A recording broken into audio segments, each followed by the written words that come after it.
हिस्सा उठाया कि ये लोग, ये जो भारतीय जनसंघ से लोग जनता पार्टी में आए हैं, ये दोहरी सदस्यता वाले हैं।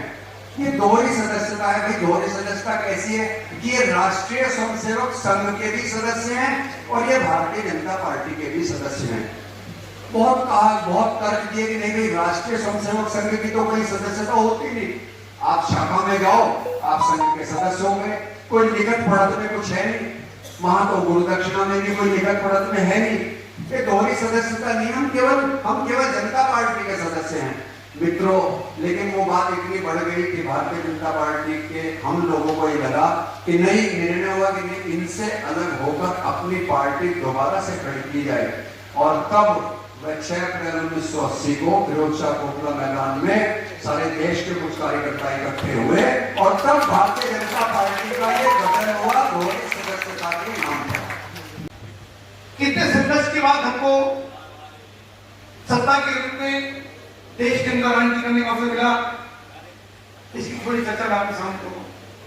विषय बहुत लंबा है, घंटों इसके ऊपर चर्चा की जा सकती है, लेकिन कैसा देश हमको मिला, हमको ध्यान रखकर पीछे जाएंगे। 2014 से पहले आपको ध्यान होगा, बसों के नीचे लिखा रहता था सीट के नीचे बम हो सकता है, देखभाल कर बैठे। कोई अनजाना थैला कहीं छूट गया, इसके अंदर बम हो सकता है, क्या चीजों को छुए मत। एक माहौल बना होता देश के अंदर कि पाकिस्तान से बम छूटेगा, मुजफ्फरनगर में, सहारनपुर में, दिल्ली में गिरेगा, सब लोग खत्म हो जाएंगे। और पाकिस्तान से काटा भी लगातार कोशिश होने का हो रहा था कि हम सब लोग भयभीत थे। ऐसा वातावरण देश में था।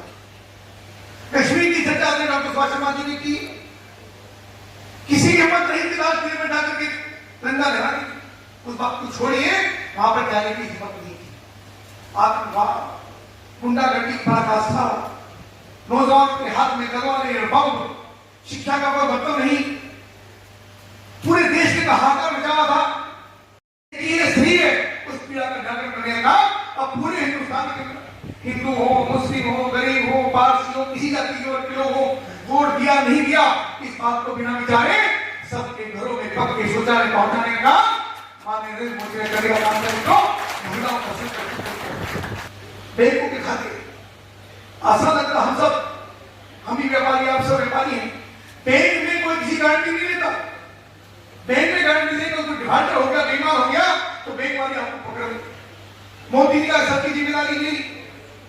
45 करोड़ धन के खाते जिसने अप्लाई कर दिया, सबके खाते, गरीब, मजदूर, श्रमिक, ठेला लगाने वाला, रिक्शा चलाने वाला, मजदूरी करने वाला, गोला भरने वाला, खेत में मिट्टी डालने वाला, ऐसे सब लोगों के खाते 45 करोड़ रुपए, 45 करोड़ खाते बिना किसी गारंटी के सबके खाते खुलवाने का क्या किसी को करना नहीं थी।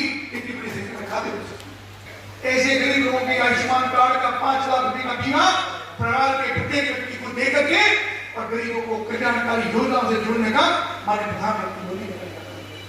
देखिए, भारतीय जनता पार्टी का जो सदस्यता अभियान चला था और जिसने कम से कम 50 सदस्य बनाए, ऐसे कार्यकर्ताओं को सदस्य, सक्रिय सदस्य बनाए गए। तो ऐसे 573 सक्रिय सदस्यों का ये सम्मेलन था।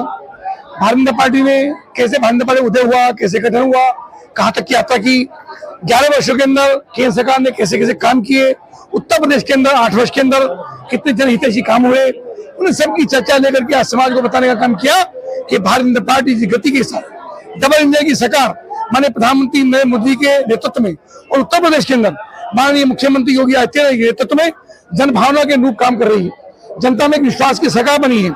शानदार इंफ्रास्ट्रक्चर, रेलवे कनेक्टिविटी, RRTS, 18 घंटे, 20 घंटे, 24 घंटे बिजली, सुरक्षा का वातावरण, इन्वेस्टर समिट और महिलाओं के लिए, किसानों के लिए लगातार उनके लिए उनके अनुरूप उनके लिए योजनाएं। तो निश्चित रूप से प्रदेश लगातार बढ़ रहा है, विकसित प्रदेश बढ़ रहा है और 2047 तक हमको राष्ट्र को विकसित राष्ट्र बनाना है। इस संकल्प के साथ हम आगे बढ़ रहे हैं। सभी कार्यकर्ताओं का धन्यवाद।